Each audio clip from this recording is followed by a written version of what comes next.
একটা শ্রেণী তখন বলেছিলেন যে এই খাল খননের মাধ্যমে এই দেশে কুমির নিয়ে আসা হচ্ছে।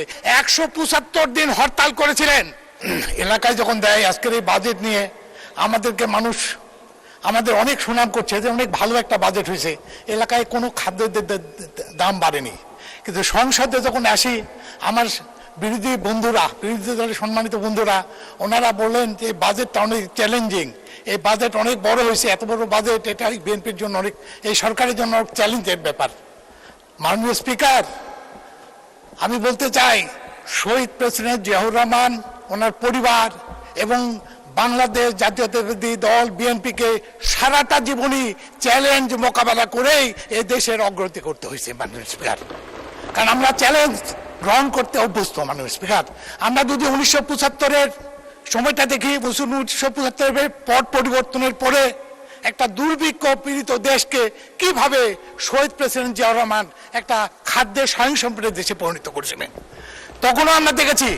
আজকে যারা আমাদের যে ম্যান পাওয়ার বিদেশে যাচ্ছে তাদেরকে শুরু করেছেন সেই সময়টা শহীদ প্রেসিডেন্ট জিয়াউর রহমান সাহেব। আমাদের যে বিদেশে রপ্তানি আজকে যে গার্মেন্ট শিল্প সেটাও সময় শুরু হয়েছিল শহীদ প্রেসিডেন্ট জিয়াউর রহমান সাহেব। প্রত্যেকটা ভালো কাজে শুরু করেছিলেন উনি। খাল খনন শুরু করেছিলেন, তখনও আমরা দেখেছি একটা শ্রেণী তখন বলেছিলেন যে এই খাল খননের মাধ্যমে এই দেশে কুমির নিয়ে আসা হচ্ছে। এই ধরনের কথা শুনেছি মাননীয় স্পিকার, ওই সময় কষ্ট লাগে। এরপরেও দেখেছি ওনার আমাদের দেশে খালেদা জিয়ার পরবর্তী সময় বিরোধী দলে ছিলেন, তখনও তাকে চ্যালেঞ্জের মুখোমুখি হতে হয়েছে। উনি এই 9 বছরে বিভিন্ন আন্দোলন সংগ্রাম করে চ্যালেঞ্জ গ্রহণ করে বিগত স্বৈরাচার সরকারের পতন করেছিলেন। অনেক আমাদের সঙ্গে অনেক আন্দোলনকারী ছিলেন, তারা কিন্তু বিরোধী দলে ছিলেন, তারা কিন্তু ওই সময় স্বৈরাচার সরকারের সঙ্গে আঘাত করে নির্বাচন করেছিলেন। কিন্তু দেশে তো খালেদা জিয়া নির্বাচনে তো যাননি, কোনো আপোষ করেননি। অর্থাৎ এই চ্যালেঞ্জ মোকাবিলা করে উনি স্বৈরাচার পতন করেছিলেন।